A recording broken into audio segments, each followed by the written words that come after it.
Muy buenas tardes a todos los participantes. Les saludamos y les damos una cordial bienvenida desde el Hospital Belén de Trujillo. Bienvenido a todo el personal de salud a la telecapacitación del día de hoy, jueves 15 de mayo, con el tema diagnóstico y manejo de pancreatitis, a cargo del doctor Juan Diego de la Cruz Miñano, médico asistente especialista en gastroenterología del Departamento de Emergencias del Hospital Belén de Trujillo.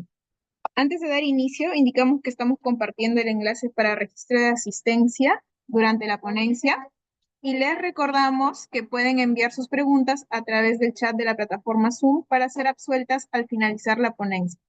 Muy buenas tardes, doctor Juan Diego. Es un privilegio tenerlo con nosotros el día de hoy. Adelante, lo escuchamos. Buenas tardes con todos. Soy el doctor Juan de la Cruz Miñano, médico especialista del Departamento de Emergencias, y se me ha encargado poder disertar acerca del tema de parálisis aguda, ¿no? Pues esta patología, conocemos que la parálisis aguda en nuestro medio pues representa una de las patologías de emergencia más frecuentes que vamos a evaluar como médicos, tanto en la parte de emergencia como en la parte de especialidad, ¿no? Justamente porque como tal, en la definición que como observamos, ¿no? Vamos a encontrar que la glándula pancreática, aparte de sus funciones fisiológicas, conlleva pues diferentes aspectos anatómicos que al ser dados mediante una determinada injuria, pueden llegar a la inflamación aguda y posiblemente crónica, y potencialmente puede llevar al paciente a desarrollar una fisiopatología muy especial que finalmente puede llevar o derivar en la muerte. Entonces, la rápida detección o el diagnóstico, la sospecha diagnóstica, la correcta intervención o el manejo potencialmente inmediato que podemos dar sobre estos pacientes, pues puede en algún momento influir dentro de la disminución de la mortalidad, que es una de las consecuencias que vamos a ver más adelante tenemos que evitar como tal. Entonces, al conocer que pues tiene una alta mortalidad, entonces debemos hacer un repaso de básicamente unos aspectos epidemiológicos, ¿no? Principalmente porque es una de las causas más frecuentes de ingreso hospitalario, como ya mencionamos, ¿no? Entre el espectro de patologías de la especialidad de gastroenterología, ¿no? Parte de la hemorragia digestiva, el tratamiento de cirrosis o complicaciones, tenemos pues la patología pancreática, ¿no? Especialmente porque tenemos en cuenta que una de las causas que están asociadas a la presentación de la misma suele ser la obstrucción por cálculos biliares, ¿no? Entre otras, ¿no? Entonces, algunos reportes a nivel americano, sudamericano, pues involucran en variables, es muy variable en la incidencia, ¿no?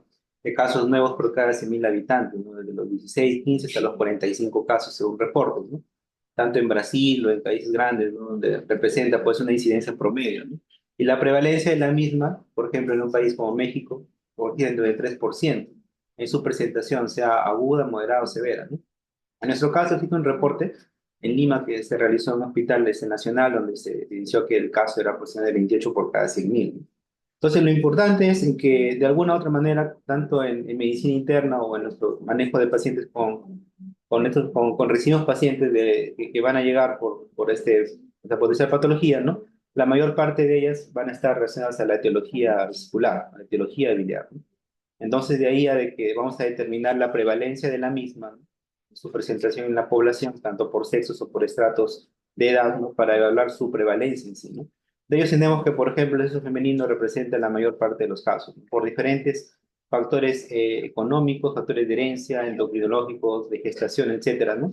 Pueden estos ser los que mayormente se van a afectar de la presencia de cálculos, y posteriormente la mayor parte de ellas van a ser las que van a presentar la incidencia de pancreatitis aguda, ¿no? Muy bien, entonces la forma severa, que quizás es la parte más, se podría decir la que más debemos cuidar a que el paciente pueda llegar, puede representar hasta el 30% de los casos, ¿no? Y de estas el 15% es la que normalmente llegan a la mortalidad. Este es un aspecto muy importante, puesto que la precoz intervención en el tratamiento y el reconocimiento de los mismos, pues puede llegar a evitar estas formas, ¿no?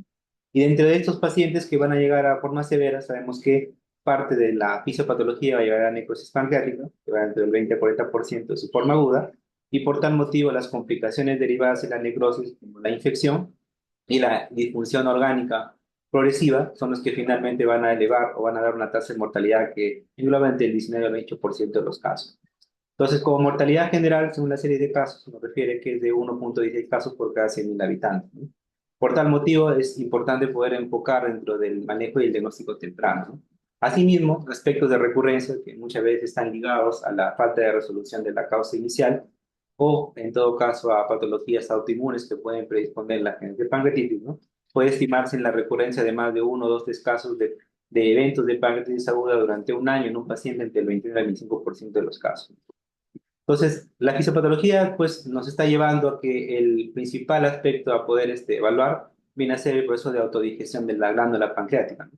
Esto en la fisiopatología nos dice, ¿no?, que va a ser dado a través de la función exocrina del páncreas. Recordamos, ¿no? Vamos a observar que necesitamos producir diferentes cantidades de enzimas pancreáticas para poder realizar el manejo de la emulsificación de las grasas o el manejo de los carbohidratos o de la parte de la alimentación que va a llegar hacia la parte intestinal del duodeno y posteriormente llegar hacia esta intervención, este contacto con las enzimas que inicialmente van a estar inactivas y posteriormente se van a activar, ¿no? Y teniendo en cuenta de que ello va a estar generado por mecanismos obstructivos, como es parte de la fisiopatología, es que va a empezar a producirse el proceso inflamatorio, ¿no? Muy bien, entonces como vemos acá en la siguiente diapositiva, ¿no? Vemos que las causas que ya mencionábamos relacionadas a la fricción, a los medicamentos, a incrementos tóxicos del alcohol, virus, aspectos genéticos, aspectos derivados de cirugías previas o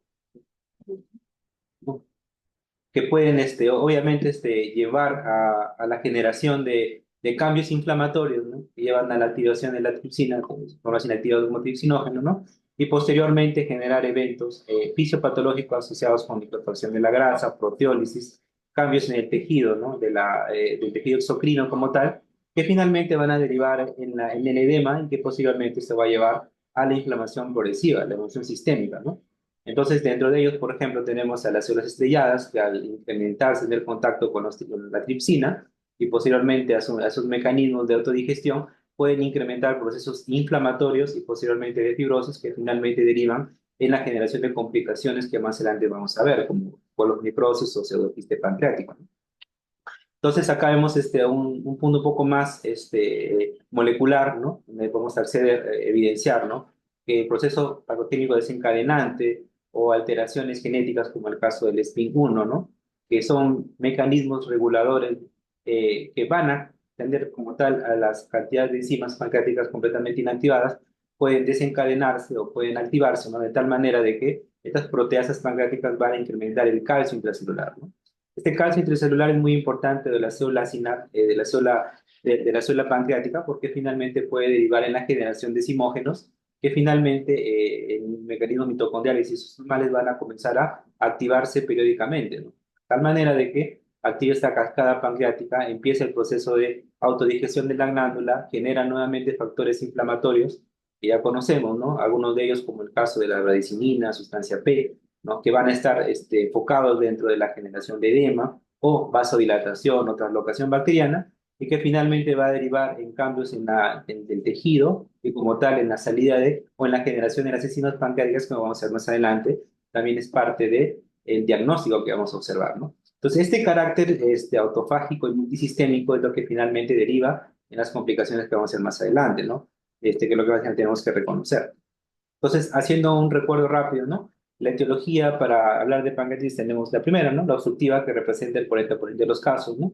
Generalmente, la litiasis vesicular tiene particularmente correlación con la colecitis crónica o agudizada en este caso, ¿no?, donde tenemos que tener tal vez algunas medidas en relación a los cálculos, ¿no? Porque algunos de ellos pueden ser mínimos, menores de 5 milímetros, y algunos de ellos pueden derivar por la vía coledociana y llegar precisamente hasta el duodeno, ¿no?, y generar, por ejemplo, en una causa como la polipolitiasis, ¿no?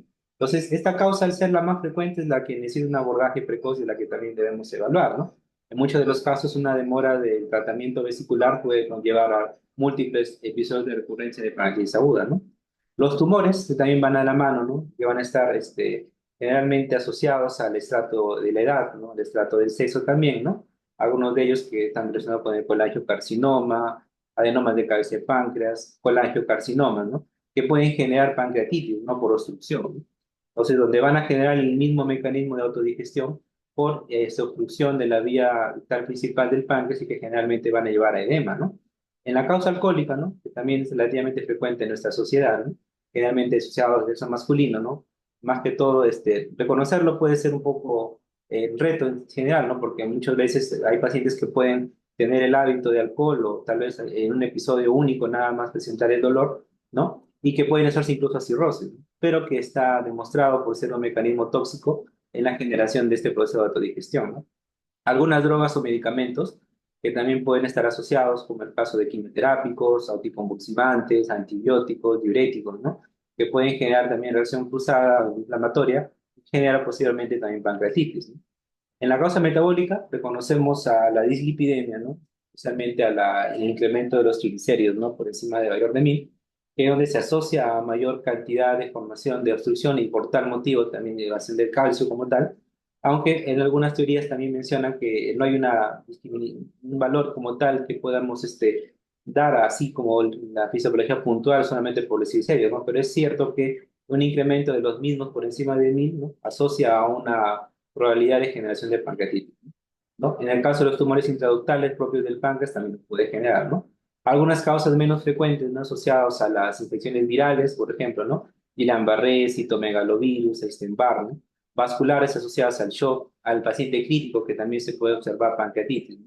Asociado prácticamente al CIRS, ¿no? Intenso que ponen estos pacientes, ¿no? El traumatismo también, ¿no? Que puede estar relacionados a la rotura traumática de la glándula en pacientes que tengan accidente de tránsito, por ejemplo, o hipertensión por alma blanca, etcétera, pueden llegar, ¿no?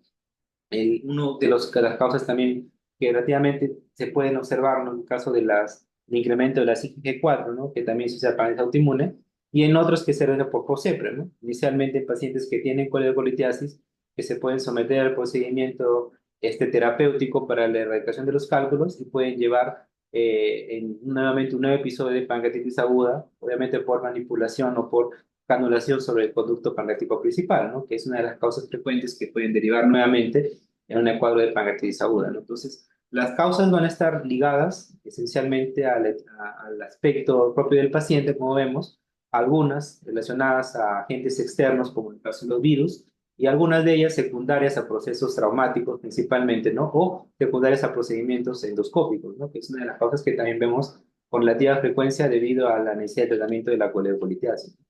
En el caso de la aprendiz siempre, por ejemplo, ¿no? Tenemos algunos aspectos que debemos valorar al momento de la realización del procedimiento, ¿no? En el caso del dolor, la canulación inadecuada, la historia de parálisis posepre o el intento, ¿no? Normalmente cuando hay más de esos 5 intentos, ¿no? Es posible de que se pueda canular mal la glándula y generar la pancreatitis, ¿no? Entonces, el reconocimiento básicamente está en el cuadro clínico, ¿no? Que vamos a ver más adelante en el diagnóstico, ¿no? Teniendo en cuenta también que hay algunos factores que se pueden asociar como tal, como el sexo, a historia previa, ¿no? De repente la papila muy grande, a experiencia del médico que realiza el procedimiento, entre otros, ¿no? Entonces, es importante por eso tener en cuenta que el proceso inflamatorio también se puede generar mediante un procedimiento terapéutico, ¿no? De rutina, como puede ser la pancreatitis, ¿no? Dentro del examen físico, a poder tener en cuenta, ¿no? Inicialmente entendamos que el proceso va a ir sobre la inflamación aguda, ¿no? De ahí en adelante que los signos clínicos pueden ser diversos, ¿no? Desde el dolor abdominal típico al epigastrio, presentado con irradiación hacia la columna dorsolumbar, o asociado a otros signos inespecíficos, como el caso de la oclusión intestinal, la suboclusión, asociado a la gestación también, ¿no? Necesariamente en situaciones especiales con la gestación, o si es que acaso se ha presentado dentro del mismo proceso inflamatorio de la pancreatitis, tal vez hemorragia, ¿no? Poseemos algunos signos clínicos de referencia como el de Grey-Turner o el de Cullen, por ejemplo, ¿no? Tenemos el hematoma propio de la acumulación de sangre, ¿no? Dentro de la cavidad peritoneal y que puede estar asociado, por ejemplo, a pancreatitis de origen con el cual ya tengo una parálisis con asociación peritoneal, con peritis aguda, por ejemplo, ¿no? Entonces, importante por ese motivo también buscar en los signos clínicos. Puede haber taquicardia secundario al proceso inflamatorio, fiebre en el caso del mismo proceso inflamatorio o asociado a necrosis, por ejemplo, ¿no? O alguna disfunción de órgano, ¿no? Que ya al momento de hablar al paciente debemos conocer, ¿no? Si hay desatura, si tiene oliguria, si hay posiblemente algún evento de shock, hipotensión, etcétera, ¿no? Puede haber disfunción orgánica a nivel cerebral, encefalopatía, ¿no? Trastorno de coagulación, sangrado, sí, por ejemplo, ¿no? Que puede llegar como tal a complicar al paciente, ¿no? Entonces, por tal motivo, es importante la sospecha en la historia clínica, en la anamnesis y también en la evaluación clínica que vamos a hacer con el paciente. Nos acá vemos algunos ejemplos más. Entonces, el diagnóstico lo conocemos todos. es básicamente el dolor abdominal que es inflamación epigastrio, si va a llegar a la espalda. Algunos de ellos consideran de que este dolor es de tipo lancinante, de tipo punzante, ¿no? Algunos mencionan que es el dolor más intenso que pone el paciente, ¿no? Muchas veces este dolor se puede confundir en otros casos, ¿no? Como el caso del infarto agudo de miocardio, estenosis esofágica inferior, por ejemplo, ¿no? Entonces, es importante por ello mismo poder hacer la correlación laboratorial, ¿no? Simática, ¿no? Como el caso de el uso de la lipasa o amilasa sérica, ¿no? Que es lo que tenemos en nuestro laboratorio y que tenemos que tener en cuenta que el valor de corte es el valor normal, ¿no? Inicialmente, de acuerdo al laboratorio que tengamos, ¿no? También entendamos o veamos de que las diferencias con respecto a la procedencia de la misma enzima no nos puede poder valorar la sensibilidad y especificidad del diagnóstico, ¿no? Y tenemos, por ejemplo, en el caso de la amilasa, ¿no? Que podemos observarlo en cualquier otro órgano relevante, por ejemplo, en las glándulas salivales, a nivel uterino, a nivel de hígado, ¿no? Que podría presentar incremento de amilasa o en situaciones como en la gestación o el hipertiroidismo, ¿no? Poder ver de que una elevación se podría asociar a la pancreatitis, pero si tenemos duda, inicialmente podemos utilizar también la lipasa, ¿no? Que es más específica de la glándula pancreática y que se encuentra por mayor tiempo liberado, ¿no? De 8 a 14 días, ¿no? A diferencia de la amilasa, donde es hasta una semana, ¿no? Entonces, este tiempo de presentación o de elevación dentro de la sangre, ¿no? Nos va a permitir poder orientar el diagnóstico si es que hubiera duda o no.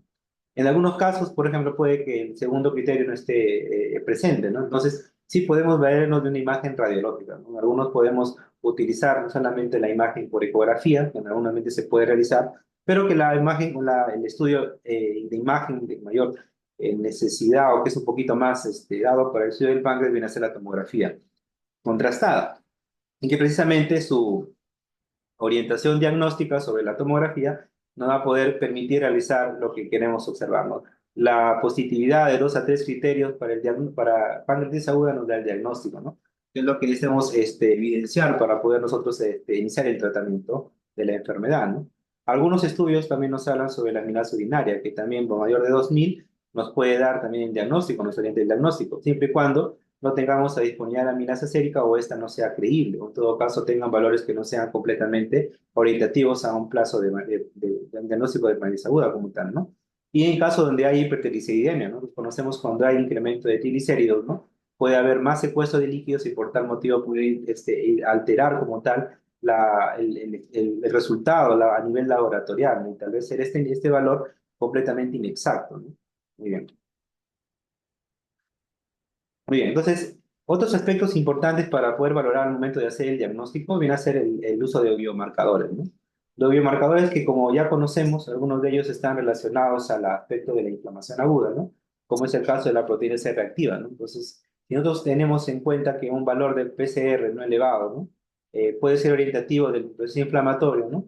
Entonces, algunos de estos marcadores sí nos pueden reflejar posiblemente otras complicaciones asociadas, ¿no? En caso de colangitis o abscesos, ¿no? Entonces, es importante por ese motivo hacer la unión clínica con el paciente, ya que el APCR puede estar elevado, ¿no? Sino que se estima que cuando hay un valor mayor de 150, entonces probablemente el pronóstico de este paciente pueda llevar un mayor tiempo de días en el manejo intensivo, ¿no? Tal vez una mayor hidratación, porque puede llegar a que el paciente haga disfunción orgánica. Entonces es importante, por tal motivo, tener en cuenta el momento de evaluar un paciente, por lo menos usar un PCR para hacer esa diferenciación.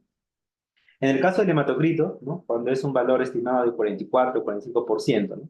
Es importante poder nosotros evaluarlo. ¿Por qué? Porque es un reflejo de la deshidratación del paciente, ¿no? Entonces, un paciente con un hematocrito mayor nos está hablando de que hay una hemoconcentración que está falto de líquidos o que probablemente esos estén tal vez llevados a otras localidades, otras cavidades, ¿no?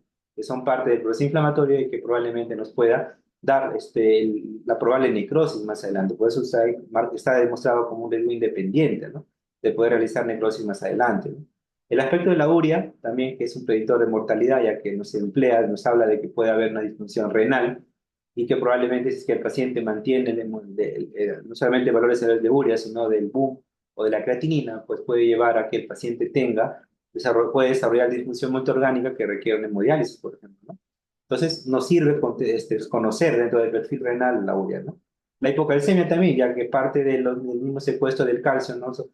A nivel celular no va a permitir que esto pueda estar disminuido a nivel de sangre, ¿no? De tal manera que podemos englobarlo dentro de la gravedad de la pancreatitis y como tal verlo, por ejemplo, en la escala de Siriac que vamos adelante, ¿no? Un aspecto importante es acerca de la procalcitonina, que también es importante observarla, ya que es un marcador que nos puede orientar a un mecanismo infeccioso sobreagregado al proceso inflamatorio, ¿no? Entonces, los estudios nos dicen que sus valores bajos, ¿no? Perdón, sus valores altos para la procalcitonina, ¿no? 3,8 nanogramos mililitro más de 96 horas, pues es un predictor de necrosis infectada, ¿no? Por tal motivo, un valor elevado por encima de uno sí nos puede orientar de que haya una necrosis social en el caso que no tengamos una imagen para poder contrastarlo, ¿no? Los triglicéridos que ya mencionábamos, ¿no? Son resaltantes cuando su valor es mayor de 1000 y eso pues nos puede orientar la etiología como tal a descartar, ¿no? El lactato sérico, que como ya conocemos, ¿no? En todo paciente crítico que tenga incremento de la acidosis láctica, producto de la sepsis como tal, que es una consecuencia como tal, también es un predictor de muerte, ¿no? Sobre todo, ¿por qué? Porque al momento de entrar a la UCI, a la intubación, o puede llegar a ser manejo intensivo, pues puede que el paciente no tenga una adecuada resolución del mismo, ¿no? Y entre otros, su marcador tumoral como tal, como la interleucina 6, marcador de inflamación mayor de 50 picogramos, puede predecir también que la pancreatitis aguda pueda llevar a no ser leve, sino llegar a ser moderado o incluso grave. Entonces, los biomarcadores, importantes tenerlos en cuenta al momento de hacer el diagnóstico, ya que nos puede llegar a predecir si es que el paciente puede llegar a tener un manejo no solamente de hospitalización, sino posiblemente intubación o UCI, ¿no? Entonces, las escalas predictoras de mortalidad a poder revisar, tenemos una de ellas, quizás la más empleada, la de Excel-VISAC, ¿no? Que es la escala más fácil para poder nosotros predecir si es que un paciente puede llegar a requerir o puede llegar a tener una mortalidad más alta y por tanto requiere un monitoreo de mayor intensidad en el transcurso de la infusión de líquidos o cuidado de los órganos que se pueden ir disfuncionando progresivamente. Entonces, la escala va a comenzar a valorar, así como mencionamos la urea de sangre, el boom como tal, el deterioro de estado mental, ¿no? Generalmente cuando ya observamos encefalopatía, ¿no? Puede estar esto asociado a la misma sepsis. Los criterios de SIRS que ya conocemos, algunos de ellos asociados a la fiebre, taquimia, taquicardia o leucocitosis o leucopenia, ¿no? Ya nos habla del proceso intenso que tiene el paciente, la edad, que obviamente mientras la patología se pueda presentar en adultos mayores, muchas veces el manejo puede estar contrastando con otras comorbilidades, ¿no? Si hablamos de un paciente de adulto mayor, lo más frecuente que vamos a hablar es que sea diabético, hipertenso, con insuficiencia renal crónica, o que tenga insuficiencia cardíaca congestiva en alguna de sus fases, ¿no? Y que puede esto alterar o puede llevar al paciente al manejo propio del órgano más afectado, como el caso del corazón, ¿no? O que tenga disfunción pleural o efusión pleural, ¿no? Que es parte también de la característica clínica de la parálisis aguda, ¿no? Entonces, esto también se puede asociar en casos de que el paciente tenga obesidad mórbida o no, ¿no? Porque eso también incrementa la probabilidad de muerte, ¿no? Eso lo sabemos cuando empleamos la escala de Apache o escalas de mortalidad en la UCI, ¿no? Que pueden llevar a la muerte. Entonces, los procesos inflamatorios crónicos que se asocian a uno nuevo, en este caso intenso, como el caso de la pancreatitis, pueden llevar a la insuficiencia orgánica y a la mortalidad, ¿no? Por ese motivo es importante realizar el score VISA para poder pues, enunciarlo o referirlo al tratante y poder de esta manera predecir la posibilidad de gravedad. Entonces, de ahí vemos que el aspecto importante a veces es el CIS, ¿no? Entonces, aspectos importantes a recordar, ¿no? La generación de interleucinas a partir de la vasodilatación intensa, producto de la inflamación aguda, ¿no? Que va a presentar la pancreática, como tal motivo, ¿no? Puede pasar y puede ocurrir el evento de translocación bacteriana, que finalmente pueden ser causas posteriormente pueden ser causas para que finalmente el paciente pueda derivar en necrosis infectada o en abscesos, ¿no? Que también son consecuencias propias de la pancreatitis, ¿no? Entonces, evidenciamos que estos mecanismos inflamatorios pues, van a derivar en las trombosis como tal, puede derivar en el shock también, que finalmente puede llevar a la disfunción miocárdica, puede llevar al infarto, al shock cardiogénico, la injuria renal aguda, ¿no? Que puede llevar a la hipovolemia, o que es causada por la vasoconstricción secundaria a la hipotensión derivada del secuestro de líquidos de la pancreatitis, o alteraciones hidroelectrolíticas como la hipocalcemia, hipertrigliceridemia o hiperglicemia, que pueden estar dadas dentro de la misma depresión de los electrolitos en el momento de la inflamación aguda, ¿no? Entonces, todo ello, bueno, como ya recordamos, ¿no? Evidenciar los criterios de CIRS que van a ser principalmente la piedra angular de la disfunción en la parálisis aguda. Tenemos otros scores, como el caso del Ransom, ¿no? Que ya no lo utilizamos tanto, quizás básicamente por el empleo de algunos mecanismos, como el tema de encontrar el calcio sérico. Normalmente la admisión que tiene que ser al inicio, a las 48 horas, ¿no? Entonces, en algunos casos pueden no tenerse todos los componentes para realizar la patología, para realizar el score, perdón, y de tal manera, ¿no? Nos podría también orientar, ¿no? Entonces, la validación del score se cuestiona en algunos estudios, ¿no? por su complejidad y su momento de toma, no tanto la admisión como las 48 horas, ¿no? Entonces, el hecho de poder tener todos los exámenes en un hospital quizás nos puede hacer un poco más difícil para poder realizar el ransom, ¿no? Por ese motivo, es mucho más efectivo, un poco más de ayuda el tener el VISAP que el ransom, ¿no? Para poder predecir la mortalidad en este tipo de pacientes. Y el Apache 2, que ya conocemos algunos de nosotros, ¿no? Probablemente sea la puntuación para valorar mortalidad en pacientes críticos, ¿no? Tenemos en cuenta que el Apache son evaluación de variables fisiológicas, ¿no? Relacionadas a cada uno de los estados orgánicos dentro del paciente, ¿no? Que finalmente, pues, vemos que en las primeras 48 horas de haber tomado el Apache, ¿no? Esta sobrevida puede empeorar siempre y cuando sea el puntaje mayor de 8, ¿no? Por encima de ella, ¿no? Puede pedir mortalidad que va de los 30 hasta el 70%, ¿no? De la admisión. Y es importante por ese motivo realizar una monitorización del mismo, ¿no? Para poder predecir si es que el paciente puede llegar a una unidad de cuidados intensivos o que puede llegar a la muerte. Por tal motivo, se requiere pues una evaluación de las primeras 48 horas para poder valorar un poco más la especificidad de este marcador y poder determinar si es que el paciente pues, va a requerir un monitoreo más intensivo, ¿no? O puede llegar a la intubación como tal, sin que empiece con un caso leve a un caso severo, ¿no? Entonces, la gravedad la vamos a observar de acuerdo a los criterios de Atlanta, ¿no? Entonces, conocemos que los criterios de Atlanta nos van a derivar que la parálisis aguda es leve, moderadamente severa o severa. Entonces, ello va a estar de la mano siempre y cuando la disfunción de órgano. El tiempo que nosotros requerimos para evaluar la disfunción de órgano son las primeras 48 horas, ¿no? Y estas van a estar determinadas de acuerdo a la disfunción de órganos. Como tenemos falla respiratoria a través de la gasometría, si hay disnea, hipoxia, insuficiencia renal, hipotensión, relacionados a la oliguria o presencia no de la misma, ¿no? Que puedan persistir por las primeras 48 horas, donde nosotros debemos enfocarnos para poder otorgar a que el paciente tenga un determinado tratamiento, que es básicamente la hidratación, para poder evitar que estas disfunciones puedan progresar en el tiempo, ¿no? Entonces, si acaso notamos que a pesar del tratamiento que estamos brindando, durante esos primeros 48 horas no se resuelve, entonces ya tenemos que pensar que este paciente sí debe pasar entre la unidad de monitoreo intensivo porque va a tener una probabilidad quizás de intubación, ¿no? En el caso tenga algún tipo de disfunción respiratoria, ¿no? Entonces es importante nosotros poder determinarlo. Asimismo, también, en el caso que sea posible, poder tener una imagen tomográfica que nos pueda reflejar si es que hay presencia de necrosis o no, porque ello también puede determinar y estar asociándose a la posibilidad de disfunción total de la glándula y llegar al fallecimiento como tal. Muy bien, entonces ya hemos visto algunos aspectos en el diagnóstico, en la clasificación de la gravedad, en los aspectos de fisiopatología, de diagnóstico que debemos tener en cuenta para poder ver el tratamiento, ¿no? El tratamiento en general va a estar destinado a la hidratación, teniendo en cuenta que el paciente con parálisis aguda va a llevar siempre a un secuestro de líquidos, producto de la inflamación intensa que tiene. Entonces debemos enfocarnos primero en reponer los líquidos y en segunda instancia disminuir la inflamación, ¿no?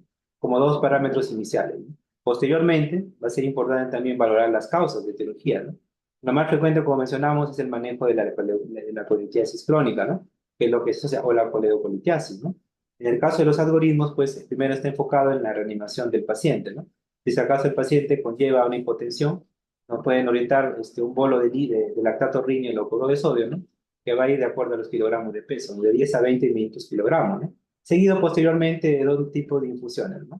Entonces, dentro de la revisión que hacemos en cuanto al tratamiento, han habido diferentes tipos de, diferentes tipos de momentos, sugerencias para poder realizar la misma, ¿no? Podemos tener una hidratación agresiva, ¿no? Dados por la dosificación de 3 mililitros kilogramo hora durante las primeras 24 o 48 horas, o 1,5 mililitros kilogramo hora, ¿no? Que es una hidratación moderada, ¿no? Entonces, recientemente se ha estado valorando este tipo de hidratación, ya que justamente una de las consecuencias de una hidratación intensiva suele ser la presencia de confusión pulmonar o derrame pleural, ¿no? Y esto en algunos pacientes que tengan que sean especiales, como el caso de los adultos mayores o con comorbilidades, pueden llegar a que el paciente agrave esa comunidad de fondo, ¿no? Vale decir, ¿no? De repente, si es un paciente con falla cardíaca, puede llegar a que haya una congestión o edema de pulmón. Entonces, es muy importante por ese motivo poder priorizar o individualizar cada uno de los pacientes a los cuales vamos a administrar ese tipo de bolo, ¿no? Ya que una consecuencia inadecuada sería llevarlo al paciente a la UCI o a que avance progresivamente la inflamación aguda y el paciente pues, pueda desarrollar las complicaciones que vamos a ver más adelante. Entonces, los objetivos hemodinámicos a tener en cuenta va a ser siempre disminuir o tratar de tener una meta de disminución de la frecuencia cardíaca por menos de 120 latidos por minuto, con tener una presión arterial media de 65-85 milímetros de mercurio, una diuresis de 0,5 miligramo kilogramo hora de diuresis, ¿no? Lo que representa aproximadamente 700 a 1500 de diuresis, que debe ser el objetivo meta en el paciente, y orientar a poder disminuir el hematocrito control, puesto que el hematocrito, como hemos revisado, tiene siempre está ligado precisamente a la hemoconcentración del paciente. Entonces, por tal motivo, lo primero que me debo centrar es a evaluar pues, puntualmente la evolución de la hemodinamia del paciente, ¿no? Entonces, lo primero que tenemos que hacer, muy aparte de que tenemos que obviamente valorar el cuadro clínico, el diagnóstico, la hora abdominal, la imagen sugestiva, ¿no? Los scores que ya mencionamos, ¿no? Para poder valorar la posibilidad de gravedad. Y si es que acaso tenemos la necesidad de hacer una tomografía, ¿no? En caso de que tengamos sospecha o que después de las 72 horas tengamos sospecha de necrosis por empeoramiento del paciente, persistencia de la fiebre o del CIS, sospecha de infección, tal vez tomar una tomografía para evaluar el score de Baltasar, ¿no? Que no habíamos visto en algunos de ellos, ¿no? Para poder determinar si es que tenemos un caso de gravedad o no, como severo o no, ¿no? Para poder con ello, pues, manejar la hidratación, la analgesia, que deben ser los principales aspectos a poder tratar en el paciente, ya que es lo que más el paciente va a referir los primeros días de admisión, y ver el aspecto de la nutrición como tal, ¿no? Ya que sabemos que la nutrición en sí, pues, puede faltar la nutrición a un paciente, puede derivar en que este mismo pueda derivar en complicaciones asociadas a la sepsis, ¿no? Por eso es importante también valorar el tipo de nutrición y el momento en que se va a iniciar. Asimismo, algunas complicaciones como tal, ¿no? Como el caso del pseudoquiste, abscesos o necrosis, ¿no? Que finalmente son complicaciones inmediatas o tardías que se van a presentar posteriormente en algunos casos dentro de los pacientes que puedan presentar parálisis aguda moderadamente severa o severa, ¿no? Y generalmente son los que lo realizan, ¿no? Entonces acá tenemos un estudio que valora ello, ¿no? Es estudio del 2022, es un paper de New England, ¿no? Más o menos estaban comparando, ¿no? Un ensayo clínico, ¿no? Randomizado a pacientes que llegaban por un proceso de pancreatitis aguda y se le podía realizar la hidratación agresiva, tomando en cuenta el bolo de 20 mililitros y una infusión de 3 mililitros kilogramo hora, ¿no? Que más o menos haciendo un cálculo en el día, podría llegar en promedio hasta los 5 litros de hidratación. Entonces, la idea era poder observar a estos pacientes a las 3 horas, a las 12:24 y hasta la admisión o salida de las 72 horas, ¿no? Para obviamente poder evidenciar qué consecuencias teóricas o de tratamiento podemos tener sobre estos pacientes, ¿no? Entonces, de ellos se vieron que la aparición de complicaciones relacionadas con la hidratación agresiva era un poco más alta cuando el paciente tenía esta hidratación agresiva, ¿no? Como tal motivo, como la sobrecongestión de líquidos, ¿no? La duración del paciente que esté hospitalizado, así tenga un cuadro moderado o severo, el tiempo que se haga hospitalizado por esas complicaciones secundarias, o en todo caso que estos puedan llevar a la UCI o a la mortalidad, ¿no? La falla de órgano o la no, ¿no? Entonces, aquí vamos a algunos aspectos dentro del estudio que se habían considerado con respecto a estos puntos, ¿no? ¿Qué es lo que se estaba pronunciando? Por eso es que el debate viene ahí, ¿no? Sobre qué hidratación podemos nosotros tener, ¿no? A qué paciente vamos a emplear una hidratación más agresiva y a quienes podemos optar por una hidratación más moderada, ya que lo que queremos observar es precisamente la disminución del proceso inflamatorio para posteriormente tratar las causas, ¿no? Entonces acá vemos algunos aspectos del estudio que es lo que les traía para poder revisarlos o leerlos, ¿no? ¿No? La otra punto a poder ver en la hidratación es escoger entre lactato Ringler o cloruro de sodio, ¿no? Entonces, normalmente se prefiere, o hay estudios que refieren, por ejemplo, en este Forest Plot, que es que para evidenciar más o menos, como quien se dice, el favor de lactato Ringler, ¿no? La explicación que nos suele dar es que el lactato Ringler tiene una menor cantidad de sodio, ¿no? Que puede llevar a hipercloremia, ¿no? Esta hipercloremia asociarse con acidosis metabólica, ¿no? Y derivar en complicaciones más adelante. Entonces, la disminución de ejercicio se ha visto favorecida en estos estudios, ¿no? Generalmente en el uso del lactatorrinio. Conocemos que el lactatorrinio no solamente lleva sodio, tiene potasio, cloro, calcio que pueden llevar también a la mejora del paciente, puesto que son eventos de deshidratación o trastornos que van a presentarse en el paciente con parálisis severa y que finalmente pueden derivar en una menor tasa de complicaciones. Entonces, sin embargo, ambas soluciones son vistas y son aceptadas, ¿no? ¿Qué es lo que nosotros sí debemos tener en cuenta al momento de tratarlo? Son cristaloides y no expansores de volumen, ¿no? Ya que pueden incrementar la cantidad de edemas en el paciente, ¿no? Entonces, muchos de ellos se pueden beneficiar, ¿no? Como el caso de pacientes post-EPRE, ¿no? A una hidratación moderada, antes y después del procedimiento, ¿no? Que finalmente es lo que puede llevar a un nuevo episodio de pancreatitis aguda, ¿no? Entonces acá vemos otro, ¿no? Estudio donde daban la comparación de ambas soluciones, ¿no? En el porcentaje de admisión a la UCI y la mortalidad. Y muchos de ellos, ¿no? Estos pueden inhibir también la generación de macrófagos, factores tumorales, que pueden incrementar nuevamente la inflamación aguda, y eso está más en relación con la lactatorrhina, ¿no? Como podemos ver acá, ¿no? El favor generalmente se va a la lactatorrhina, pero ambas soluciones son muy buenas para poderlos tratar o evitar que el paciente se siga deshidratando, que es lo que debemos evitar, ¿no? Otro aspecto muy importante a poder ver viene a ser el aspecto nutricional. Hay que ver que un paciente con pancreatitis aguda, esencialmente el poder determinar que el paciente va evolucionando adecuadamente va a ser el cese de los síntomas. Evidenciar que el paciente pueda resolver los mismos mediante los signos vitales, ¿no? Aunque el paciente pueda tolerar un poco más, pueda tener apetito, disminución del dolor abdominal, disminución o aumento del peristaltismo, que le va a llevar a poder tolerar la alimentación. Nosotros debemos decir que los primeros 48 horas debería estar en reposo, precisamente, número uno, por los síntomas, ¿no? Número dos, que se favorece un reposo pancreático. En muchos de los casos se cuestiona también, ¿no? Pero que también debemos tener en cuenta que la nutrición pues debe llevarse de a poco, ¿no? Algunas guías nos sugieren empezar las primeras 24 horas si el paciente tolera, otros que pueden esperar hasta los primeros 4 días, en el cual el paciente pueda disminuir los síntomas, pueda tolerar la dieta o en todo caso utilizar una sonda nasogástrica o nasodural para poder evitar los eventos de translocación bacteriana, si es que el paciente se queda mucho tiempo sin comer. Entonces, por eso es importante poder promover esta dieta, ¿no? Promover una dieta que pueda el paciente tolerar, que no le pueda dar distensión, para que evite las consecuencias que más tarde veremos, ¿no? Como tal, ¿no? De tal manera que también debemos observar que tanto los niveles de amilasa o lipasa no sirven solo para diagnóstico, más no para un seguimiento. A veces podemos nosotros solicitarlos con la intención de poder pautar si la enfermedad ha cedido, ¿no? Pero no está recomendado, pues, tener el dosaje como tal de ambas enzimas para poder determinar el término, ¿no? No solamente es un diagnóstico que es lo que debemos evaluar, ¿no? En todo caso, siempre el aspecto clínico es lo que va a volver a prevaler como tal, ¿no? Sobre todo la nutrición integral, ¿no? Como tal, ¿no? Entonces, se han visto diferentes fórmulas de composición de las dietas, ¿no? Que son poliméricas o oligomeroméricas, ¿no? Como tal, ¿no?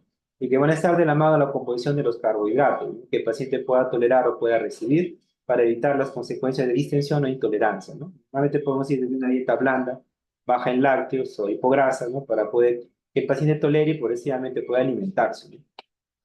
En otros aspectos también tenemos algunos contenidos bioquímicos que van a favorecer justamente esta inmunomodulación para la disminución del CIS, como el caso de la glutamina, ácidos grasos saturados, ácido eicopentanoico, arginina, ¿no? Que pueden estar en ciertas nutriciones de nutrición especiales que podemos observar, ¿no? Que pues están disponibles en la UCI, algunas de ellas, ¿no? Y que nos pueden ayudar a que el paciente pueda disminuir más como tal el proceso inflamatorio sistémico y poder el paciente nuevamente rehabilitar su vía digestiva como tal, ¿no? Por otra parte, la recomendación de nutrición por sonda o nacional se ha visto que son iguales, ¿no?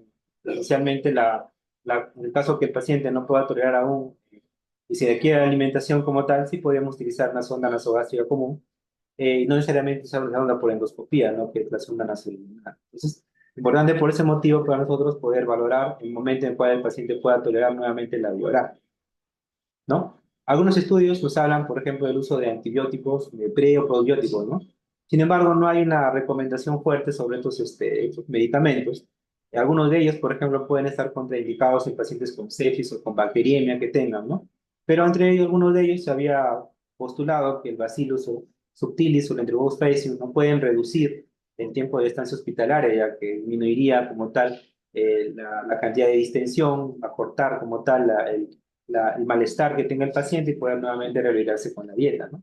Sin embargo, no es una relación fuerte que podamos recomendar, pero hay que tenerlo en cuenta porque quizás más adelante puedan salir más estudios sobre los probióticos para el empleo en la realización de la dieta como tal, ¿no? El manejo del dolor, que quizás es uno de los puntos más importantes a revisar, ¿no? Conlleva el uso desde los opioides, analgésicos, antiesteroideos, no antiesteroideos como el caso del ketoprofeno, metamizol, ¿no?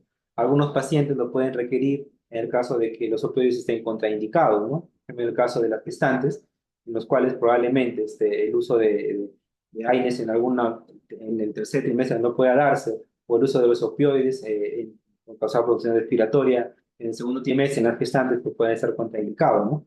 Entonces, todo ello va a llevar a la escala del dolor, ¿no? Que va desde digamos, los AINES, morfina, petidina, tramadol, ¿no? Que es lo que más solemos dar, o en algunos casos llegar al fentanilo, o en todo caso al analgésico epidural, ¿no? Que ya son mecanismos de manejo del dolor un poco más intensivos con la ayuda de otro personal que lo pueda realizar, ¿no? Para el manejo del paciente, ¿no? Entonces nosotros sabemos que quizás el dolor sea lo que el paciente más lleve a la emergencia, pero que lo que inicialmente debemos enfocarnos como tal más en manejo intensivo del SIDA. Entonces, pero debemos tener en cuenta estas opciones, ¿no? Como tal, ¿no? De acuerdo a las explicaciones recomendadas, ¿no? En estos fármacos como tal, ¿no? Entonces, otro también importante, a veces está invocado en el proceso de la CEPRE, ¿no? Entonces, no, conocemos nosotros que el inicio de la CEPRE de emergencia va a estar dado en caso de que haya pancreatitis aguda de origen biliar con asociación a colangitis aguda, ¿no? Entonces, por ello nosotros podemos emplear los criterios de Tokio para poder hacer el diagnóstico, ¿no? Determinar si existe obstrucción biliar y determinar si es que existe una emergencia como tal, ya que el uso de la CEPRE de emergencia en algunos casos puede estar de repente no optativo, como en el caso de nuestro hospital, que no contiene soporte para el procedimiento, pero que sí hemos visto casos donde pacientes pueden conllevar a colangitis y coledocolitiasis, ¿no? Entonces, dependiendo de la severidad también de esta patología, ¿no? Es posible realizar CP de emergencia, ¿no? Normalmente es que la tuviera, ¿no? En menos de las 24 horas, pero si no hubiera colangitis, solamente obstrucción, la CP se puede prolongar hasta pasar a las 72 horas y que esto puede pues, derivar en la resolución tanto de la causa predisponente como también evitar que el paciente pueda hacer otra pancreatitis aguda recurrencia dentro de las siguientes horas de observación que puede el paciente, ¿no? Entonces, por tal motivo, el procedimiento endoscópico, ¿no? Debemos tenerlo en cuenta de acuerdo a lo consecuente que pueda haber con la coledocolitiasis o a la asociación a la translocación bacteriana que se expresa con la colangitis, ¿no? Entonces, es muy importante tener en cuenta estos parámetros al momento de lograr el tratamiento en sí, ¿no?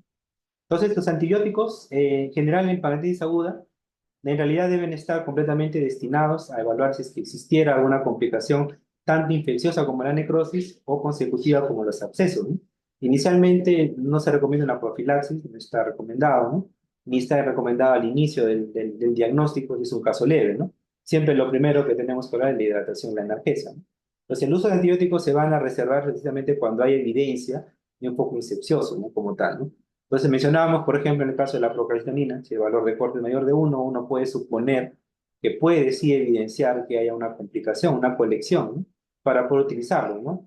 Entonces, el uso de antibióticos están relacionados también con el inicio dentro de los casos severos, ¿no? Demostrados con necrosis o bolos necrosis, por ejemplo, ¿no? Que se ve más adelante, ¿no? Para poder determinar la utilización de los mismos. Tenemos el uso de cefaloporinas, carbapenems, combinación con metronidazol o ciprofloxacina, ¿no? Entonces, entre ambos, los gérmenes de antibióticos están destinados al tratamiento de los gérmenes gram negativos, anaerobios, ¿no? Incluso gram positivos en caso de tener evidencia de los mismos o presencia de gas, ¿no? Para poderlos emplearlos como tal. Entonces, importante es sí tener en cuenta en qué momento hacerlo, pero también en qué fase de la enfermedad lo podemos tomar en cuenta para su indicación, ¿no? Estudio de las complicaciones, ¿no? La última parte es para ver qué tipo de imágenes podemos recomendar, ¿no? Entonces, realmente seguimos los criterios de Atlanta para poder encontrar o evidenciar qué imágenes van a darnos dos parámetros importantes, como es el edema intersticial y la necrosis pancreática, ¿no? Entonces, inicialmente, las imágenes se pueden pedir durante la primera semana, pasar a 32 horas, cuando hay sospecha de las mismas. Y generalmente están asociadas a asuntos relacionados a la sepsis, al SIDS. Entonces, por tal motivo, sí es importante poder tener en cuenta en qué momento poder tomarla, ¿no? Como tal, para tener justamente estas dos indicaciones, ¿no? Porque podemos tener diferentes complicaciones como tales, como la colección pancreática, el pseudoquiste pancreático, que están relacionados a formas no necrotizantes, ¿no? Y que van a ser consecuencia del SIRS, de la pancreatitis, y que posteriormente en esas 4 semanas de seguimiento pueden presentarse, ¿no? Acá tenemos algunas características de la imagen tomográfica, como es el caso de la densidad que va a tener la imagen, la no presencia de pared, y si existe la presencia de pared, observarlo como un pseudoquiste, ¿no? Normalmente el tiempo de observación es de 4 hasta 6 semanas, ¿no? Esencialmente, ¿no? Porque alguna de ellos, como vemos aquí, generalmente el 50% de los casos pueden ser colecciones, y de ahí el 50% hacer pseudoquistes, ¿no? Y algunos de ellos pueden ir a la resolución. Entonces, muy importante acá el monitoreo del paciente, determinar quiénes de ellos pueden presentar algunos síntomas asociados a obstrucción, que generalmente van con el pseudoquista, ¿no? Y de esta manera poder determinar si es que hay un manejo endoscópico del ángel percutáneo quirúrgico, ¿no? En algunos casos, ¿no? Y en el otro apartado que tenemos a la colección de tipo necrótica o necrótica encapsulada, ¿no? La que llamamos golonecrosis, ¿no? En ambos casos, la mortalidad sí aumenta, ¿no? Como mencionamos, del 25 al 30% de los casos. Las características de la glándula acá, pues va a estar relacionada con la heterogeneidad de la imagen, la densidad que puede estar asociada a componentes fibróticos, de detritus, sangre o abscesos, que obviamente pueden ir coleccionándose progresivamente y hacer el amurallamiento después de 4 semanas, ¿no? Entonces, por tal motivo, sí es importante poder valorar la imagen tomográfica de estos signos para un seguimiento, ¿no? Y posteriormente, bueno, si es que hay infección, efecto de masa, que generalmente son síntomas por los que el paciente pues, puede recurrir o puede regresar, ¿no? Especialmente la infección o el tardío desvaciamiento gástrico por la obstrucción pilórica que puede generar la masa, pues puede hacer que el paciente se complique y regresar nuevamente a la emergencia, ¿no? Acá tenemos algunas imágenes representativas. Por ejemplo, en el primer caso, podríamos encontrar un paciente que tiene baltasaramo, porque solamente hay inflamación peripancreática, no hay colecciones, la glándula puede estar incrementada de tamaño, ¿no? Como tal vemos aquí, ¿no? O puede ya haber un cambio dentro de la alteración de la grasa, ¿no? Y alteración del edema circundante y alteración del tejido, ¿no? Es un Baltasar C, por ejemplo, ¿no? Entonces, aquí vemos algunos ejemplos representativos del proceso inflamatorio que sí debemos tenerlos en cuenta al momento de hacer la valoración del paciente, ¿no? Obviamente, si es que el paciente amerita, ¿no? Pasar a 22 horas, ¿no? Otro ejemplo más, donde podemos observar el pseudoquiste pancreático, ¿no? El volumen de colección que puede generar, podemos sacar desplazamiento de los órganos retroperitoneales, especialmente de la cámara gástrica, ¿no? Y generar que el paciente tenga dolor o disminución o la intolerancia gástrica, como tal. Luego, en el caso de que haya necrosis, ¿no? Como el caso de la glándula aquí, donde sí podemos observar hemorragia, alteración en la grasa, colecciones heterogéneas, ¿no? Esto sí más adelante puede derivar en necrosis o en necrosis amurallada y ser parte de la infección o llegar a la sepsis como tal, ¿no? Entonces, por eso ese motivo es importante reconocer en la tomografía estos aspectos a revisar, ¿no? Algunas complicaciones que vamos a ver acá en el manejo. Normalmente los casos más leves se resuelven espontáneamente, no requieren un seguimiento posterior para pensar en un tratamiento percutáneo, un tratamiento endoscópico, ¿no? Pero en el caso, por ejemplo, del pseudoquiste, no. Acá sí tenemos signos de alarma importantes como infección, dolor, fosa intestinal, ¿no? Que sí son motivos de admisión en emergencia, ¿no? De algunos casos se han podido resolver por drenaje, ¿no? Entonces es muy importante por ese motivo el tiempo de seguimiento y la densidad o la cantidad de la cápsula que pone el pseudoquiste de la pared, que finalmente va a determinar su tratamiento. En algunos casos, como el caso de la necrosis, tenemos que dar dos tipos de manejo, ¿no? Manejo conservador, donde puede llevar al soporte hemodinámico del paciente, antibiótico terapia, o indicaciones de drenaje, en el caso de poder nosotros tenerlos dentro de nuestro hospital, ¿no? Puede evaluarse el drenaje después de las 3 a 4 semanas, o en el caso de que sea estéril y sin evidencia de infección, puede evaluar dentro de las siguientes 8 semanas, ¿no? Todo ello va a ir de la mano en el caso de que el paciente tenga síntomas o tengamos los procedimientos de drenaje, ¿no? Teniendo en cuenta que estas colecciones va a tener los siguientes gérmenes, ¿no? E. coli, Klebsiella, Proteus, Pseudomonas, ¿no? Que finalmente nos va a dirigir el tratamiento antibiótico que ya mencionábamos, ¿no? ¿No? Pues acá tenemos un algoritmo diagnóstico de lo que tenemos que evidenciar, el diagnóstico agudo, la presencia de necrosis, si acá existe necrosis pancreática o solamente es una parálisis intersticial, evidenciar la presencia de colecciones o no, el tiempo de presentación de las colecciones para poder o bien determinar una resolución espontánea o un tratamiento de drenaje, como en el caso del pseudoquiste, y en el caso de la necrosis, que acaso esta es peripancreática, involucra más del 30% de la glándula, como es el caso de los pacientes que pueden prestar más de una o dos colecciones, ¿no? Y sobre todo su resolución como necrosis estéril o como wall of necrosis, ¿no? Que es lo que principalmente vamos a ver, ¿no? Entonces, el drenaje puede realizarse, como mencionábamos, de forma a través quirúrgica, como en el caso de la gastrostomía o la cistodermotomía, ¿no? En el caso de que el paciente requiera o tenga, no habría de repente estudios endoscópicos para poder hacerlo, entonces está el tratamiento quirúrgico, ¿no? Entonces acá, por ejemplo, vemos en el caso del pseudoquiste, ¿no? Si la pared es menor de 1 centímetro, se puede realizar drenaje transmural o, en todo caso, también utilizar CEPRE, por ejemplo, ¿no? Para el drenaje de algunos pseudoquistes, ¿no? Que utiliza el drenaje transpapilar, ¿no? Que es lo que aborda la CEPRE. Entonces, es una manera teórica para poder evidenciar el tratamiento final de algunas de estas complicaciones, ¿no? Otra, por ejemplo, es el drenaje percutáneo, ¿no? ¿No? Que podemos utilizar utilizando radiología intervencionista para el drenaje del mismo, ¿no? Normalmente se tiene que esperar que la colección pueda madurar para poder evidenciar un volumen determinado, ¿no? Y pueda ser abordado por el radiólogo, ¿no? Entonces, esta combinación de drenaje inicialmente pues, puede ser adecuado si es que no tenemos manejo endoscópico disponible, que es lo que también se requiere, ¿no? Entonces, un volumen de ¿Cuándo podemos pautar, por ejemplo, el cese, ¿no? Cuando ya disminuye menos de 50 cc al día, o en todo caso ya no se encuentre mayor colección y se puede optar por un retiro, ¿no? Pues obviamente esto es a largo tiempo, puede durar de una semana, 7 días, 10 días en general, ¿no? Hasta poder evidenciar la resolución completa del drenaje como tal, ¿no? Algunas, en caso al bolos necrosis, como mencionábamos finalmente, puede hacerse por vía endoscópica o quirúrgica, ¿no? Una necrosectomía quirúrgica o una necrosectomía endoscópica, ¿no?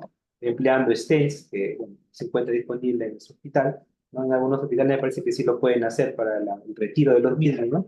Poder tomar biopsias para evidenciar el cultivo, la microbiología de la necrosis, ¿no? Teniendo en cuenta los parámetros que mencionábamos con la población que esperamos encontrar para poder orientar mejor el tratamiento. Entonces, la antibiótico-terapia empírica es importante acá, ¿no? Y el uso técnico del procedimiento endoscópico, que se debe utilizar justamente cuando la maduración se ha dado, ¿no? Generalmente son de 4 hasta las 6 semanas.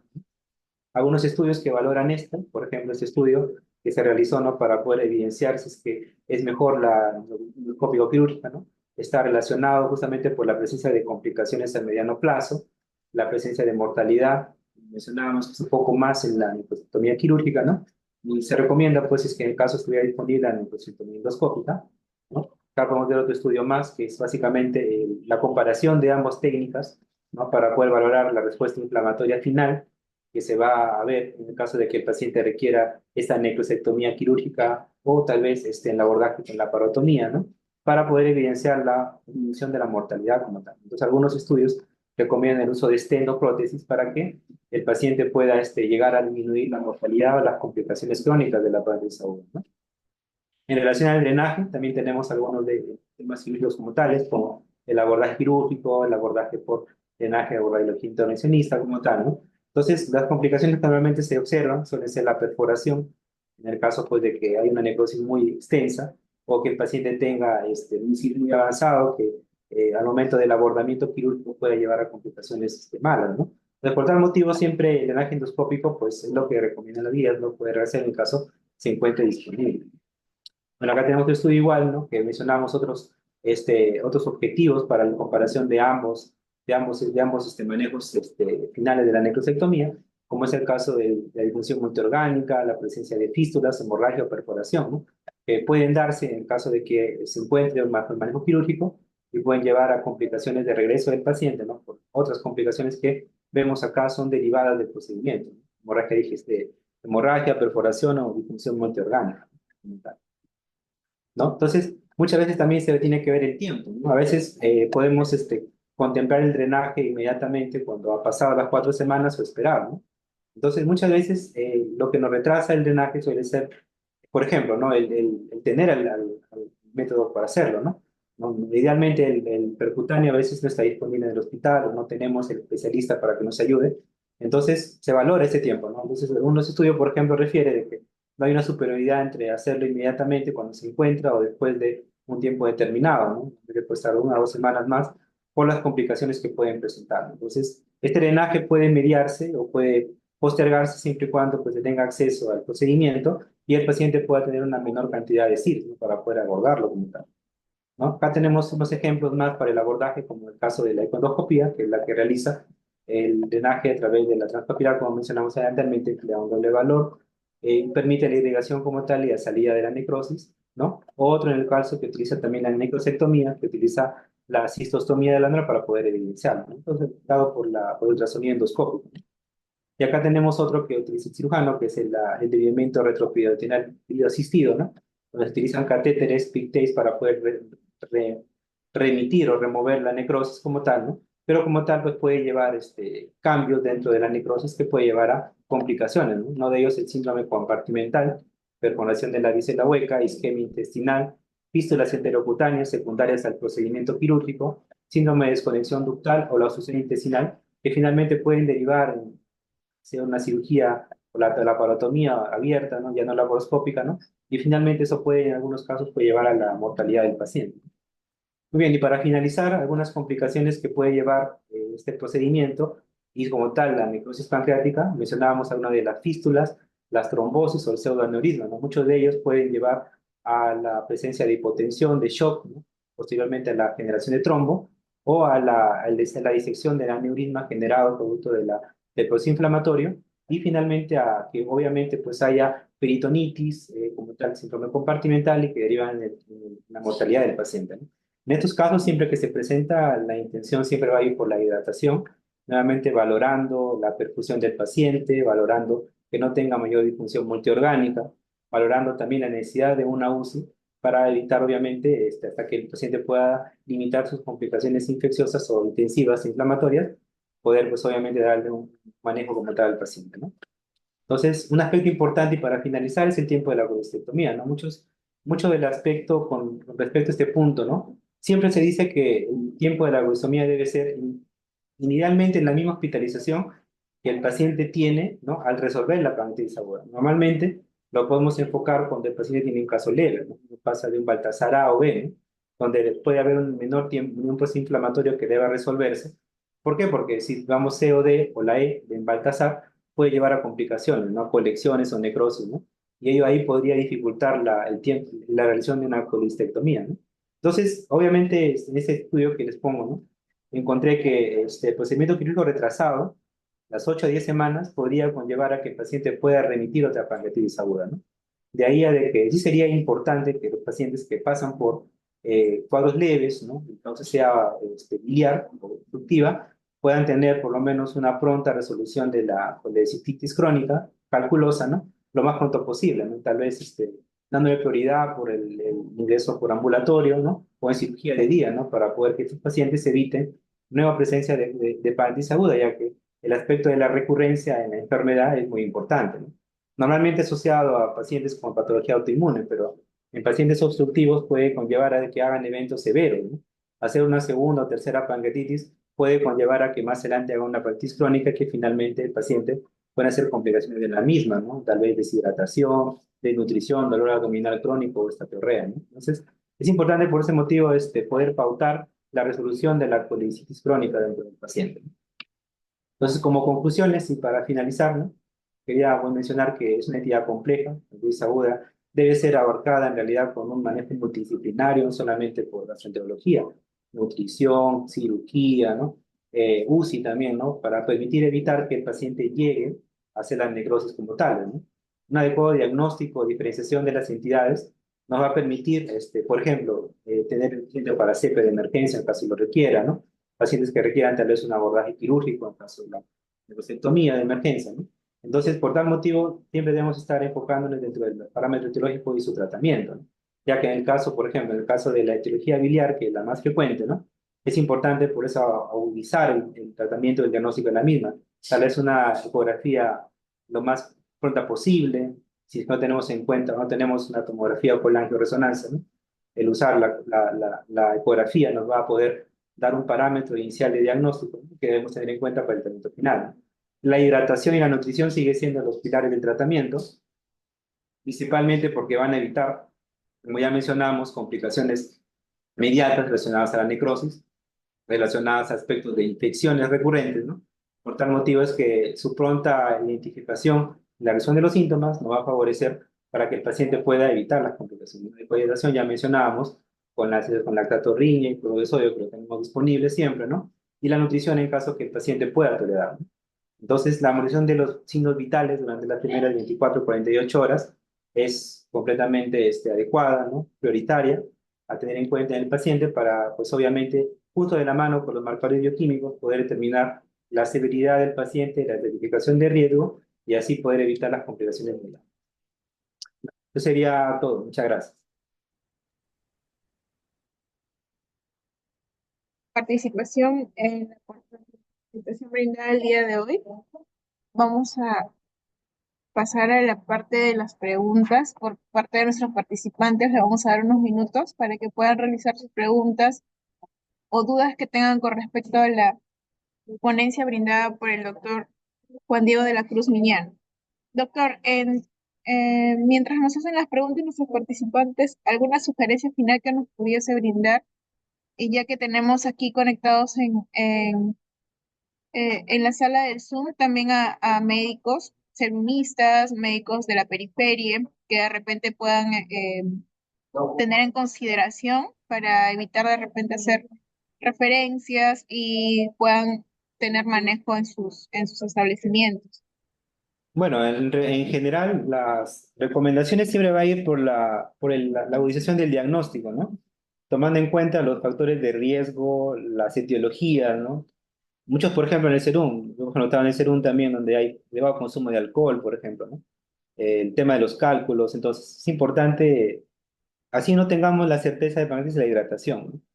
Acá lo que sí bien es cierto, debemos pautar la forma de hidratar o la cantidad de líquido a pasar es lo que debemos de alguna otra forma reconocer, ¿no? Un paciente que tenga el cuadro clínico típico, tenga factores de riesgo, ¿no? Ya mencionamos el dolor abdominal en cinturón, que tenga antecedentes de cálculos, no tenemos tal vez enzimas ni imágenes, ¿no? Pero con la sola sospecha, con que le colocamos el cloruro de sodio, que creo que nos salva a todos, es lo principal, ¿no?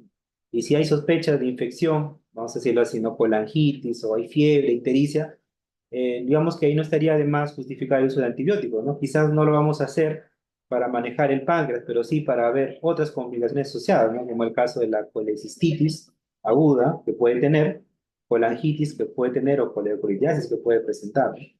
Recordemos que también algunos pacientes pueden asociarse a tumores también, por ejemplo. Entonces, por ejemplo, en este caso, ¿no? Determinar si el paciente tiene otras comorbilidades, ¿no? Falla cardíaca, enfermedad renal, ¿no? Y más o menos teniendo en cuenta lo que mencionábamos con los aspectos a la hidratación por kilo, ¿no? Tener en cuenta, por ejemplo, ¿no? Tal vez una hidratación moderada al principio, ¿no? Valorando signos vitales, elevando la presión arterial, ¿no? Que es lo primero que podemos hacer en el serum, ¿no? Con cloruro de sodio, lactato ringer, ¿no? Que lo tenemos disponible, ¿no? Para poder poner al paciente hemodinámicamente lo más estable, ya que lo que en este momento requiere es líquido, ¿no? Entonces, lo importante en este caso es favorecer los líquidos, pero no tal vez llegar a hacer demasiada sobrehidratación, ¿no? Porque ello sí podría llevar a otra agudización de sus complicaciones, ¿no? El tema cardíaco, el tema renal, ¿no? Y eso sí puede llevar pues, a unas consecuencias extra fuera de la pancreatitis que lo pueden derivar a un manejo intensivo más adelante. Muy bien, doctor. Muchísimas gracias por la acotación final que nos acaba de brindar. Bueno, tenemos una pregunta en nuestro chat del Zoom. Nos comentan, ¿hay alguna relación directa entre la pancreatitis con el cáncer de páncreas? Directamente la pancreatitis crónica es lo que está relacionado, ¿no? La pancreatitis crónica. Si yo tengo un paciente que tiene pancreatitis aguda, desarrolla severidad, por ejemplo, y ha sido sometido a procedimientos de drenaje, ¿no? Por ejemplo, mencionamos necrosectomía, drenaje de pseudoquiste, absceso, necrodesinfectada, ¿no? Estos pacientes en un futuro van a desarrollar insuficiencia pancreática exocrina, ¿no? Como tal, o sea, no va a haber páncreas que genere tratamiento para o fisiopatología para el manejo inicial primeramente para el manejo nutricional y segundo para su parte endocrina, como tal, ¿no? Diabetes, por ejemplo, hipoglicemia, ¿no? Entonces, esto puede derivar a que más adelante sí puedan generar cáncer de páncreas, ¿no? Adenocarcinoma, ¿no? Pero más que todo va a ser una consecuencia secundaria, ¿no? Porque ya sería una pancreatitis crónica, ¿no? Y esto es si es que acaso no englobamos al paciente como una pancreatitis autoinmune, ¿no? También hay casos de pancreatitis que pueden progresar a cáncer de páncreas, ¿no? Entonces, digamos que una relación directa la tiene, pero dependería mucho de los casos la gravedad con la que se ha diagnosticado inicialmente la pancreatitis aguda, ¿no? Si ha sido leve, probablemente no, pero si ha sido moderadamente severa, o tiene complicaciones, sí, no, sí la podría tener. Respuesta. Continuamos con las preguntas. Nos comentan. Buenas tardes, doctor. Sabiendo que la patología biliar es una de las causas primarias de pancreatitis, todo paciente con patología biliar, cálculos, que se derivan a cirugía electiva, en caso el paciente no opte por la cirugía electiva, ¿tiene algún porcentaje de riesgo a padecer pancreatitis? Claro. Sí. Bueno, esencialmente los estudios nos dicen que tiene un promedio del 30-40% de poder hacerlo, ¿no? Por eso les mencionaba en ese trabajo, que es que se dejaba de 8 a 10 semanas sin operarse, ¿no? Cerca del 40% regresaba, ¿no? O sea, regresaba nuevamente a hacer otro episodio de pancreatitis. Entonces, por eso es que la recomendación de poder operarlo, ¿no? Lo más prontamente, digamos que sería lo ideal, ¿no? Yo sé que a veces en nuestro caso, porque en nuestro hospital que puede abarrotarse de pacientes, ¿no? Muchos de los pacientes con pancreatitis terminan, resuelven, y sí deberían tener su tratamiento, ¿no? Pero en algunos de los casos se prioriza más tratamientos quirúrgicos que son de emergencia, ¿no? Ellos se entienden, ¿no? Una apendicitis, peritonitis, laceración de arma blanca, etcétera, ¿no? Entonces, debería sí tenerse en cuenta para priorizarlo dentro de su lista de cirugía de día, ¿no? Por ejemplo, ¿no? Tal vez por consultores externos lo más pronto posible, teniendo en cuenta este promedio, ¿no? 8 o 10 semanas, que podría nuevamente volver a hacer. Nuestra experiencia sí es recurrente, ¿no? Pacientes que no se operan, regresan. Pacientes que no se operan y gestan, también hacen pancreatitis, ¿no? Entonces, la idea es poder evitar que estos pacientes puedan regresar nuevamente a hacer lo mismo, porque al hacer pancreatitis, primero que se exponen a las complicaciones expuestas, y segundo, ¿no? Pueden derivar en complicaciones. En el caso de la gestante, puede derivar en embarazo pretérmino, en abortos, ¿no? Entonces, para evitar eso, sería ideal tratar la causa, ¿no? Es más, algunos pueden llegar a ser coleocolitiasis. CEPRE, por ejemplo, en su hospital no cuenta, ¿no? Tal vez en los hospitales de mayor complejidad sí la tienen, ¿no? Se podría hacer, ¿no? Y eso sí podría favorecer inicialmente, primero el tratamiento endoscópico y después la cirugía, ¿no? Pero esencialmente, tener en cuenta que existe una moderada probabilidad de hacer otro episodio de pancreatitis, sería ideal que los pacientes puedan operarse lo más pronto posible al resolverse clínicamente la pancreatitis aguda. Muy bien, doctor, muchísimas gracias por su respuesta. Agradecer también por su disposición. Ha sido un gusto tenerlo con nosotros el día de hoy en la telecapacitación. Esperamos contar con su presencia para próximas telecapacitaciones y en temas de interés con respecto a su especialidad. Asimismo, también agradecer a nuestros participantes por sus preguntas y por su conexión el día de hoy. Hacerles recordar que se ha enviado un enlace de asistencia para que puedan registrarse y también hacerles de conocimiento que a partir de el día de mañana y la próxima semana se les estará enviando sus constancias para que se les pueda generar por su participación. Doctor, hay una pregunta, una última pregunta, no sé si sea posible poder responderla. A ¿O ya ver, está? ¿qué puede Sí, ayudar ahora? Dígame. ya, está bien. Nos comentan, buenas tardes, doctor. Es importante considerar que la intensidad del dolor y los niveles de elevación enzimática no se correlaciona directamente con la gravedad de la pancreatitis. Exactamente, ese es un aspecto muy importante. El valor elevado millonésimo que tengan las enzimas no correlaciona a la severidad. La severidad siempre va a estar dado por los signos vitales, ¿no? O sea, eh, puede tener el paciente de repente 300 de amilasa, hacer diagnóstico por tomografía y desarrollar más adelante CIRS. Entonces, muchas veces está de la mano con el mismo paciente. Un paciente con factores de riesgo, con comorbilidades, obviamente tiene una mayor chance de hacer severidad, ¿no? Entonces, para ello, no es necesario que tenga 1000 o 10.000 de amilasa o lipasa para considerar la severidad, ¿no? Solamente es diagnóstico, ¿no? Por eso es que más o menos me recuerdan un poco cuando hablé de la CEPRE, por ejemplo. La CEPRE, por ejemplo, la canulación puede elevar las enzimas, ¿no? Pero solamente es transitorio, ¿no? Porque nos hace un diagnóstico, ¿no? Pero no necesariamente engloba una severidad. La severidad siempre va a estar dado por la disfunción de órganos, ¿no? El seguimiento de las funciones vitales, el seguimiento de la hidratación, de la congestión, de la diuresis, son lo que principalmente nos va a guiar qué paciente sí tiene chances probablemente de llegar a un manejo intensivo, de intubación, o en todo caso pueda posteriormente predecir complicaciones. Listo, doctor. Muchísimas gracias por su respuesta. Tenemos palabras de agradecimiento por parte de nuestros participantes hacia su persona, por la información brindada y bueno, vamos a dar por finalizada la telecapacitación del día de hoy. Muchísimas gracias a todos. Muchísimas gracias nuevamente, doctor. Que tengan muy buenas tardes y hasta la próxima semana que estamos con nuevas telecapacitaciones.